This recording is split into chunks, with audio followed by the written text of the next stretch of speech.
बढ़ेंगे आगे। लखनऊ से एक और बड़ी खबर। दिल्ली चुनावों को लेकर आकाश आनंद हुए सक्रिय। बसपा ने दिल्ली विधानसभा चुनावों को लेकर प्लान बनाया है। घर घर जाकर बताएंगे पार्टी की नीतियां। नौकरी का आश्वासन भी दिया गया। अब देखिए, आकाश आनंद एक बार फिर से काफी सक्रिय नजर आ रहे हैं।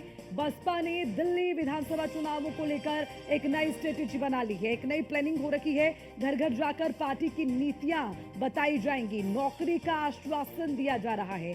पार्टी के नेशनल कोऑर्डिनेटर आकाश आनंद खुद निर्देशन करेंगे और बसपा सुप्रीमो मायावती ने चुनावों को लेकर निर्देश दिए हैं। तो साफ तौर पर जो जिम्मेदारी आकाश आनंद को दी गई है, अब उसे निभाते हुए उसका जो है साफ तौर पर देखिए उसका निर्वहन करते हुए नजर आएंगे आकाश आनंद। ज्यादा जानकारी लेंगे हमारे संवाददाता एसके वाजपेयी लगातार हमारे साथ जुड़े हुए हैं। एक बार फिर उनका रुख कर लेते हैं।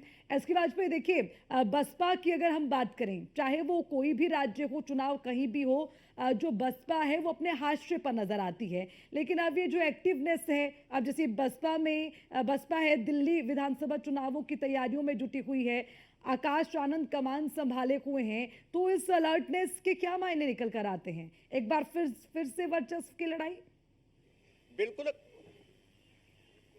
बिल्कुल, अगर हम देखें तो बसपा के पास राष्ट्रीय पार्टी का दर्जा है और उत्तर प्रदेश में लगातार बसपा का जनाधार गिरता जा रहा है।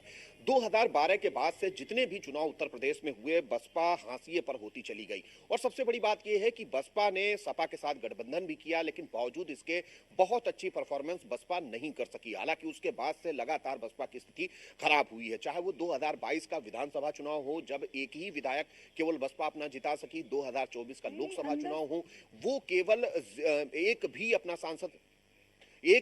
सांसद नहीं जिता सकी। और सबसे बड़ी बात यह है कि बसपा की तरफ से लगातार कोशिश की जा रही कि अपने खिसकते हुए वोट बैंक को बचाया जाए। बसपा का वोट बैंक जो 2012 के करीब में 33.61 था, वो अब 2024 पहुंचते पहुंचते 9.35 पहुंच चुका है। तो सीधे तौर पर अगर हम इस आंकड़े को देखेंगे तो लगातार बसपा का जो ठीक है। जनाधार